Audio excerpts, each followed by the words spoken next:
বন্ধুরা, আপনার গৃহে কি সবসময় অঘটন ঘটছে? সবসময় বাধা বিপদের সম্মুখীন হচ্ছে? আর্থিক ক্ষতি এবং দারিদ্র্যের মুখোমুখি হচ্ছেন? জীবনটা যেন কখনোই আর শান্তিময় হয়ে উঠছে না, অস্থির হয়ে যাচ্ছে? তাহলে অতি অবশ্যই আজই কিন্তু আপনার বাস্তুকে এইভাবে বেঁধে দিন। দেখবেন এতে করে আপনার গৃহে ঘটা সমস্ত অঘটন দূর হয়ে যাবে। দেখুন বন্ধুরা, আমরা প্রত্যেকেই জীবনে অনেক সময় অনেক সমস্যার মধ্যে দিয়ে এগিয়ে যাই। অনেক সময় আমাদের গৃহে দোষ লেগে যায়, বাস্তু দোষ দেখতে পাওয়া যায়।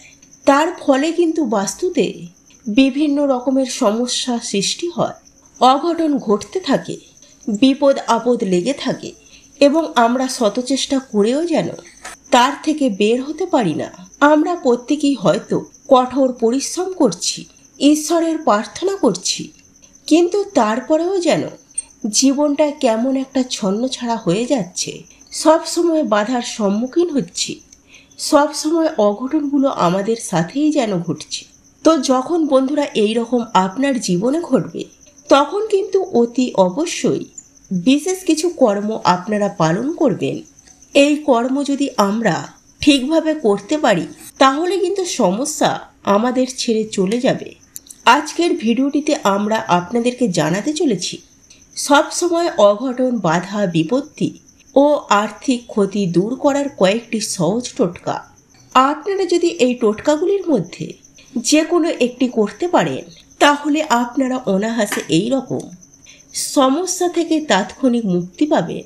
তবে বন্ধুরা, ভিডিওটি শুরু করার আগে আপনাদের কাছে অনুরোধ, আপনারা যদি চান ভগবান বিষ্ণু ও মাতা লক্ষ্মীর আশীর্বাদ সবসময় আপনার সাথে থাকে, তাহলে এই ভিডিওটিতে একটি লাইক দিন এবং কমেন্টে জয় শ্রী লক্ষ্মী নারায়ণের জয় লিখে কমেন্ট অবশ্যই করবেন, যাতে মাতা লক্ষ্মীর আশীর্বাদ সব সময় আপনার সাথে থাকে।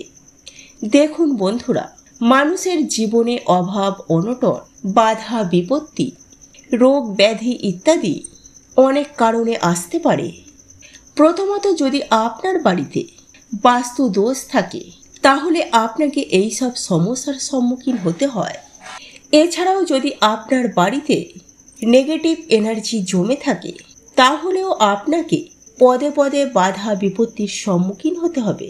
এছাড়াও যদি আপনার শনি, রাহু ও কেতুর দোষ থাকে, তাহলেও কিন্তু আপনি অনেক সমস্যার সম্মুখীন হবেন। অথবা বাড়িতে অশুভ শক্তি থাকলে বা কেউ কালো জাদু ইত্যাদি করলে আপনাকে নানাবিধি সমস্যার সম্মুখীন হতে হবে। এই সব সমস্যা দূর করার জন্য জ্যোতিষশাস্ত্রে অনেক টোটকা ও প্রতিকার দেয়া হচ্ছে।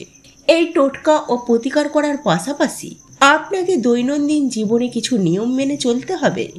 তাহলে আপনি কিন্তু আপনার জীবনে সুখের মুখ দেখবেন এবং আপনার দুর্ভাগ্য কেটে যাবে। প্রথমত, আপনার ঘরবাড়ি সব সময় পরিষ্কার পরিচ্ছন্ন রাখতে হবে।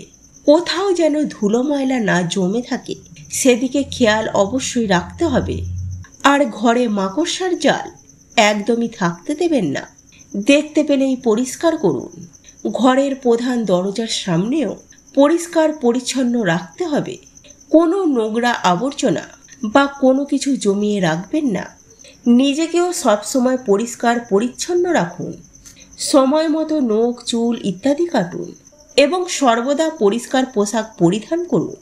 নিজের মধ্যে যত খারাপ সমস্যা আছে তা আজই পরিত্যাগ করুন। বিছানায় বসে খাবার খাবেন না। খাবার পর থালায় হাত ধোবেন না। কখনো গুরুজনদের অপমান করবেন না। সব সময় ঘরের নারীদের সম্মান করুন। মাঝরাত পর্যন্ত জেগে থেকে সকালে দেরি করে ঘুম থেকে উঠবেন না। অলসতা একেবারেই ঝেড়ে ফেলুন। সূর্যাস্তের পর ভুল করেও ঘরে ঝাড়ু দেবেন না এবং রাতে রান্নাঘর নোংরা রাখবেন না এবং এঁটো বাসন ফেলে রাখবেন না। এই সব নিয়মগুলি মেনে চললে ঘরে সুখ শান্তি বজায় থাকবে এবং আপনার দুর্ভাগ্য কেটে যাবে। এখন আসুন জেনে নেওয়া যাক সমস্যা অনুযায়ী তার সমাধান। 1. বাড়িতে তুলসী গাছ অবশ্যই রাখতে হবে। যে বাড়িতে তুলসী গাছ থাকে, সেই বাড়িতে সর্বদা দেবী লক্ষ্মীর আশীর্বাদ থাকে।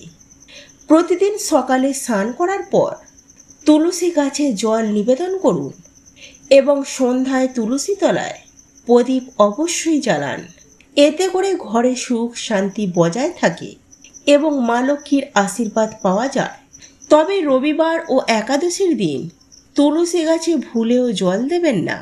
আপনি যদি আর্থিক সংকট বা ব্যবসায় লোকসানের সম্মুখীন হন তাহলে প্রতি বৃহস্পতিবার সকালে স্নান করার পর জলের সঙ্গে একটু কাঁচা দুধ মিশিয়ে তুলসী গাছে নিবেদন করুন। এতে করে খুব সহজেই আপনি আর্থিক সংকট থেকে মুক্তি পাবেন এবং আর্থিক উন্নতি দেখতে শুরু করবেন। নাম্বার 2, জীবনে চলার পথে যদি বাধা বিপত্তি আসতে থাকে এবং কঠোর পরিশ্রম করেও উন্নতির মুখ দেখতে না পান, তাহলে জীবনে চলার পথের কঠিনতা যাতে কেটে যায় তার জন্য রোজ 31 বার গায়ত্রী মন্ত্র জপ করতে হবে। এতে আপনার জীবনের পথ আরও মসৃণ হয়ে উঠবে। যদিও দিনের যে কোনো সময়ে গায়ত্রী মন্ত্র জপ করা যায়, তবে সকালে জপ করা ভালো হবে। আপনাদের সুবিধার জন্য আমি ভিডিওটির ডেসক্রিপশনে গায়ত্রী মন্ত্র দিয়ে রাখব। প্রতিদিন এই গায়ত্রী মন্ত্র জপ করলে আপনার ভাগ্য আপনার সঙ্গ দেবে।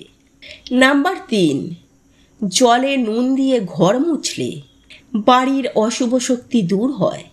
তাই বৃহস্পতিবার বাদ দিয়ে সপ্তাহের যে কোনো দিন ঘর মোছার জলে 1 চিমটি নুন মিশিয়ে ঘর মুছে দিন। এতে করে ঘর থেকে সমস্ত অশুভ শক্তি ও নেগেটিভ এনার্জি বেরিয়ে যাবে। এছাড়াও বাড়ির বিভিন্ন অংশে ছোট প্লাস্টিকের পাত্রে বা কাপড়ের পুঁটুলিতে নুন রেখে দিন। এর ফলে নেগেটিভ এনার্জির প্রভাব থেকে বাড়িকে বাঁচানো সম্ভব হবে।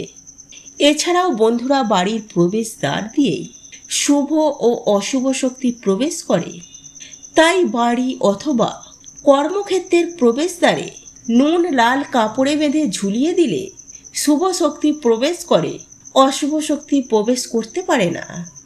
এর ফলে আপনার সমস্ত বাধা দূর হবে এবং টাকা পয়সাও আসবে। এছাড়াও যদি আপনার রাহুদোষ থেকে থাকে তবে একটি কাঁচের বাটিতে নুন ভরে বাথরুমে রেখে দিন। এতে রাহুর প্রভাব দূর হয় এবং আপনার জীবনে বারবার অঘটন ঘটার সম্ভাবনা কমে যায়। তবে 15 দিন অন্তর বাটির নুনটিকে বোতলে ফেলতে হবে। নাম্বার 4, প্রত্যেক গৃহস্থ বাড়িতে প্রতিদিন সন্ধ্যায় ঠাকুর ঘরে এবং তুলসী তলায় প্রদীপ অবশ্যই জ্বালানো উচিত। তবে এই প্রদীপ জ্বালানোর সময় যদি 2টি লবঙ্গ দিয়ে দেওয়া হয় আর এই জ্বালানো প্রদীপের ধোঁয়া সারা ঘরে ছড়িয়ে দেওয়া যায়, তাহলে প্রত্যেকটি ঘর থেকে নেগেটিভ শক্তি দূরে চলে যাবে আর আপনার জীবন হয়ে যাবে ভীষণ সুন্দর।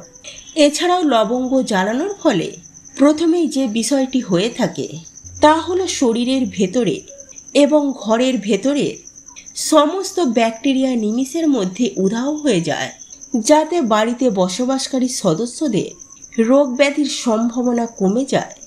নাম্বার 5, দুর্ভাগ্য আপনার সঙ্গী হয়ে গেলে বা পিছু না ছাড়লে প্রতিদিন সকালে জলের মধ্যে সামান্য হলুদ মিশিয়ে স্নান করা উচিত। এর প্রভাবে ভগবান বিষ্ণু ও বৃহস্পতি দেবের আশীর্বাদ লাভ করা যায়। তবে আপনি যদি সন্ধ্যার সময় স্নান করেন তাহলে জলে সামান্য নুন মিশিয়ে স্নান করা উচিত। এর ফলে সমস্ত নেতিবাচক শক্তি দূর হয় এবং মনে শান্তি আসে। নাম্বার 6, কর্মক্ষেত্রের সমস্যার সম্মুখীন হলে অথবা মান সম্মান হানি হলে প্রতিদিন সকালে স্নানের পর তামার ঘোড়ায় জল ভরে সিঁদুর ও লাল ফুল দিয়ে উদিত সূর্যকে অর্ঘ্য দেওয়া উচিত। এর ফলে মান সম্মান বা যশ কীর্তি লাভ হয় এবং কর্মক্ষেত্রে উচ্চ আধিকারিকদের সহযোগিতা লাভ করবেন। নাম্বার 7, আপনি যদি শনি দোষে পড়েন এবং বিভিন্ন বাধা বিপত্তির সম্মুখীন হন, তবে শনি দোষ থেকে মুক্তি লাভের জন্য যে কোনো শনিবার কাঁসার বাটিতে সরিষার তেল ও কয়েন দিয়ে তাতে নিজের প্রতিবিম্ব দেখুন। তারপর এই বাটি কাউকে দান করে দিন বা শনি মন্দিরে বাটিতে তেল রেখে ফিরে আসুন। অন্তত 3টে শনিবার এই উপায়টি করলে শনির পীড়া শান্ত হয়ে যায় এবং শনিদেবের আশীর্বাদ লাভ করা সম্ভব হয়। নাম্বার 8, যদি আপনার জীবনে লাগাতার অর্থ সংক্রান্ত বা অন্য সমস্যা দেখা দেয়, তাহলে পঞ্চমুখী বজরংবলীর আরাধনা করা অত্যন্ত শুভ ফলদায়ী। এর জন্য প্রতি মঙ্গলবার বাড়িতে পঞ্চমুখী বজরংবলীর ছবির সামনে বা কোনো মন্দিরে গিয়ে পঞ্চমুখী বজরংবলীর সামনে প্রদীপ প্রজ্বলন করে হনুমান চালিসা পাঠ করা উচিত। এতে করে আপনি বজরংবলীর আশীর্বাদ পাবেন এবং বজরংবলীর আশীর্বাদে অর্থ, কাজ, শত্রু ইত্যাদি সমস্যা থেকে মুক্তি লাভ করবেন। নাম্বার 9, আকস্মিক কষ্ট দূর করার জন্য যে ব্যক্তির ওপর লাগাতার কষ্ট আসছে তার ওপর থেকে একটি নারিকেল 21 বার ঘুরিয়ে নিন ঘড়ির কাঁটার দিকে। তারপর কোনো মন্দিরে গিয়ে সেই নারিকেল আগুনে পুড়িয়ে দিন। এমনটা করলে সেই সদস্যের ওপর আসা সব সংকট দূর হয়। মঙ্গলবার বা শনিবার এই উপায় করতে হয়। নিয়মিত 5টি শনিবার এমনটা করলে আকস্মিক কষ্ট থেকে মুক্তি পাবে। বিশেষ করে যারা অসুস্থ থাকেন তাদের জন্য এই উপায় অত্যন্ত কার্যকারী। তো বন্ধুরা, এইভাবে আপনাকে আপনার বাস্তু বন্ধন করতে হবে যাতে বাড়িতে কোনো অশুভ শক্তি বা নেগেটিভ এনার্জি প্রবেশ করতে না পারে। আমরা আশা করি এই ভিডিওটি আপনাকে সমৃদ্ধ করবে। ভিডিও ভালো লাগলে লাইক, শেয়ার ও সাবস্ক্রাইব করতে ভুলবেন না। ভিডিওটি দেখার জন্য অসংখ্য ধন্যবাদ। ভালো থাকবেন, সুস্থ থাকবেন।